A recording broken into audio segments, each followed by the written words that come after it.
মেয়েদের প্রতি এত ঘৃণা কিসের আপনাদের?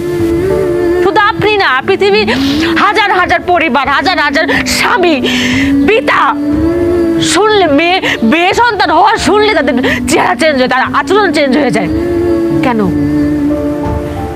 মেয়ে হওয়াকে অভিশাপ, মেয়ে হওয়াকে পাপ, অন্যায়? আপনি যে পৃথিবীতে দাঁড়ায় রয়েছেন না আছেন জীবিত, কার জন্য?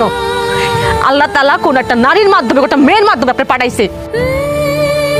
আপনার মাও কিন্তু একটা মেয়ে। কোন কিতাব, কোন কোরআন বই পুস্তকে লেখা আছে যে বাপের পায়ের নিচে সন্তানের বেহেশত? দেখছেন? দেখবেন না তো। লেখা আছে কোথায়?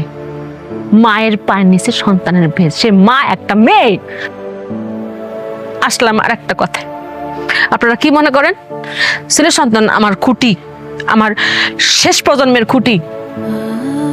রিজিকের মালিক আল্লাহ। কার মাধ্যমে আল্লাহ খাওয়াবেন এটা একমাত্র আল্লাহ তাআলা ভালো জানেন। সেটা একটা ছেলের মাধ্যমে হইতে পারে, একটা মেয়ের মাধ্যমে হইতে পারে, যে কারোর মাধ্যমে হইতে পারে। কেউ কাউরে খাওয়াইতে পারে না।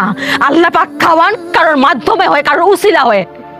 আর ছেলেটা যদি খুঁটি হইতো তাহলে এই বাংলাদেশে বৃদ্ধাশ্রমের সংখ্যা বাড়তো না। বাংলাদেশে এমন একটা বৃদ্ধাশ্রম খুঁজে পাবেন না যে বাপ মারে কোনো মেয়ে বৃদ্ধাশ্রমে দিয়াইছে।